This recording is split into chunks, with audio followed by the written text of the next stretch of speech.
This video demonstrates the technique for a transosseous arthroscopic biceps tenodesis, which is an implant-free technique.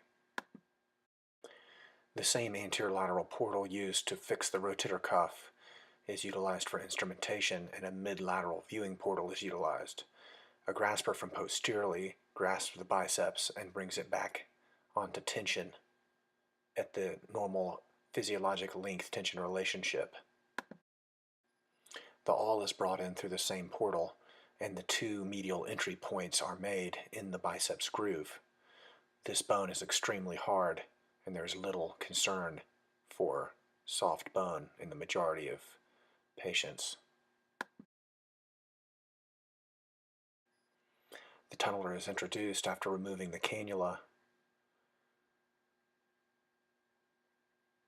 and the medial entry point is palpated with the tip of the hook.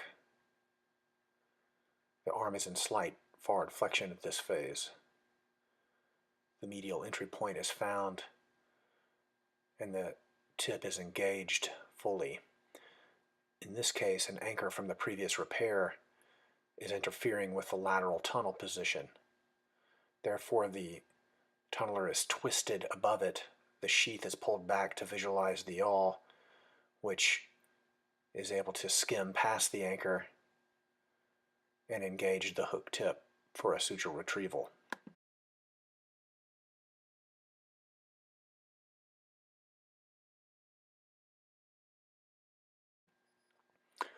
The suture is retrieved immediately.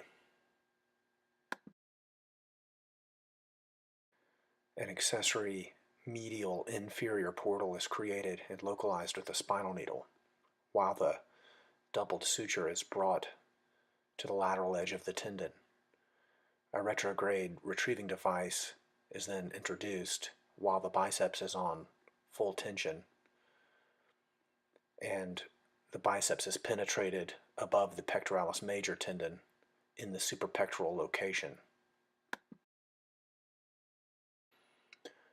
The retrieving device is used to bring the loop anteriorly,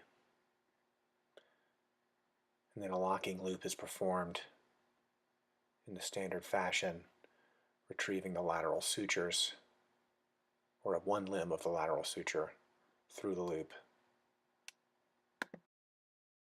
The sutures are retrieved and tied with a non-sliding knot in the suprapectoral location.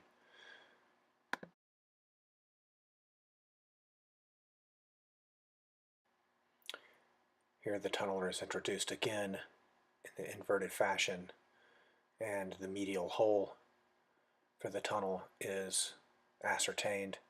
It's beneficial to internally rotate the arm in this position to allow a better trajectory, to allow full seating of the guide arm. Here the 1.9 millimeter awl is placed to interfere with the previous sutures, providing a ripstop effect.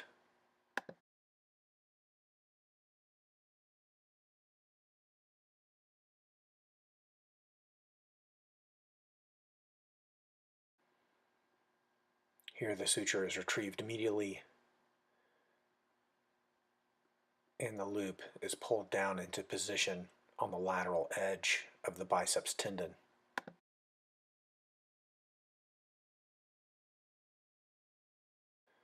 Again, the retropasser is brought in from the medial inferior portal, and the loop is retrieved through the tendon.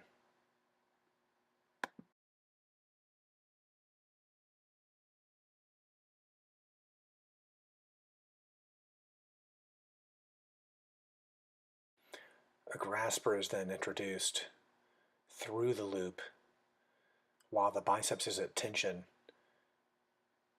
and the grasper is used to secure the biceps in normal tension relationship. The posterior grasper then grabs the lateral suture limb and holds the suture at tension medially. This allows the tendon to be brought through the loop. This is quite a large tendon in this case, and this creates a cerclage effect around the tendon.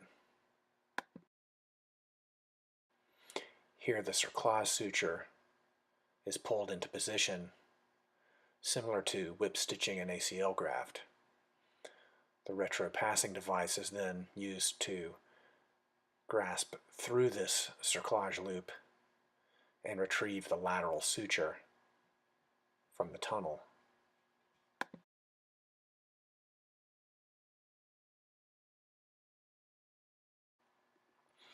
Here we elected to create a double locking loop by penetrating the tendon once again, and the suture is then retrieved through the accessory portal.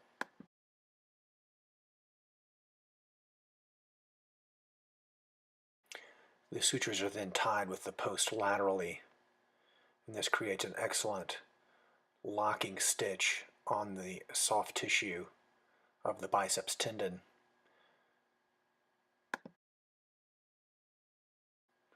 The remaining biceps tendon is resected with arthroscopic scissors,